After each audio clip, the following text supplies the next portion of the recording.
BJP 5, YSRCP 24.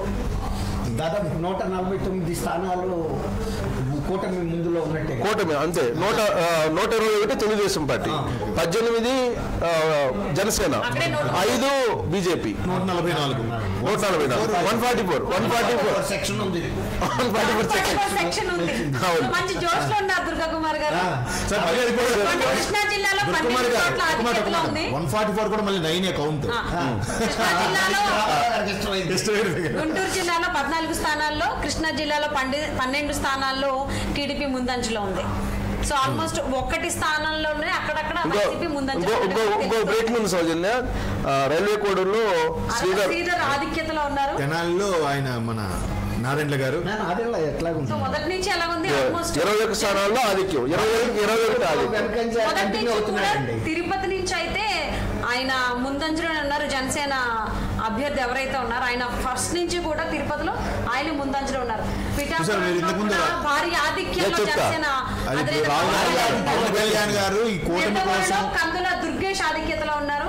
So రాయలసీమలో చాలా ఘోరంగా దెబ్బతినింది. తెనాలిలో మనం ముందు నుంచి అనుకుంటున్నాము నాదెండ్ల మనోహర్ లీడ్ లో ఉన్నారు. సో అలాగే రైల్వే కోడూరులో అరవ శ్రీధర్ ఆధిక్యతలో ఉన్నారు. ఆల్మోస్ట్ పోటీ చేసిన 21 స్థానాల్లో జనసేన ముందంజలో ఉంది, ఆధిక్యతలో ఉంది. సో 21కి 21 స్వీప్ చేసేటువంటి అవకాశం ఉంది అనుకోవచ్చా? అది 100% స్ట్రైకింగ్ రేట్ దిశగా జనసేన మేము వేస్తున్నాం.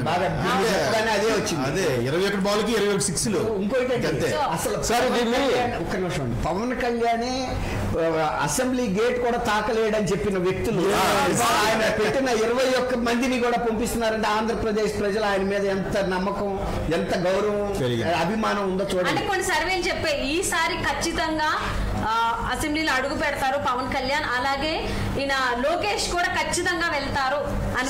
పవన్ కళ్యాణ్ విషయంలో మొత్తం టోటల్ ఈ మ్యాచ్ లో మ్యాన్ ఆఫ్ ది మ్యాచ్ అన్నా?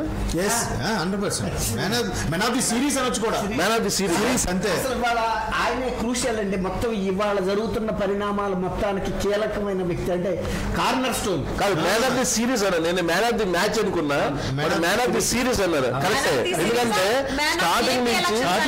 స్టార్టింగ్ నుంచి ఇప్పటి వరకు ఆయన man of the series, man of the match కాదు, మ్యాన్ ఆఫ్ ది సిరీస్. మీరు అన్నట్టు ఎన్ని పడ్డాడు సార్ ఆయన మీద జరిగిన ట్రోల్స్ ప్రపంచంలో ఎవరికి. సార్ నాకు కూడా ఒక్కోసారి బాధ వేసింది. సరే ఆయన ఏదో పెళ్లి చేసుకున్నాడు, సరే ఆ టైమో ఏదో తెలియదు, కానీ ఆయన అన్న మాటలు నిజంగా వేరే వాళ్ళు అయితే పడలేరు సార్. అంత సెలబ్రిటీ హోదా ఉండి వేరే వాళ్ళు అయితే పడలేరు. అసలు ముఖ్యమంత్రి స్థాయి హోదాలో ఉన్న వ్యక్తి మాటి మొన్న కూడా మాట్లాడేది అసలు ఇక సిగ్గు శరం ఏం లేదు.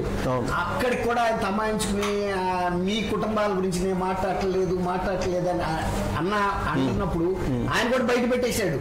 రాజశేఖర రెడ్డి గారి కుటుంబంలో జరిగిన తంతులన్నీ కూడా రోడ్డు మీద పెట్టాడు. ఇంక ఎన్నాళ్ళు వరకు పడతాయండి ఎవరు మాత్రం.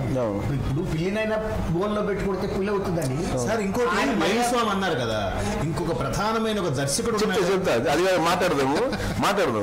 పవన్ కళ్యాణ్ విషయంలో ఇప్పుడు నెక్స్ట్ స్టెప్కి వెళ్ళిపోయినట్టండి పవన్ కళ్యాణ్. అంతే కదా సార్, నెక్స్ట్ రాజకీయాల్లో ఇక ఇప్పుడు అతను వెనక్కి తిరిగి చూసేది లేదండి. ఆంధ్రప్రదేశ్ రాజకీయ యావనికి మీద పవన్ కళ్యాణ్ కంటూ ఒక పేజ్ ఉందండి. అంతే. అది ఏ స్థాయిలో ఉందనేది వేరు. కానీ 21 స్థానాలు పోటీ చేసి తర్వాత జగన్మోహన్ రెడ్డి గారి ప్రభుత్వాన్ని పడగొట్టడానికి ఎన్ని అవమానాలైనా దిగమింగి ఎన్ని కష్టాలైనా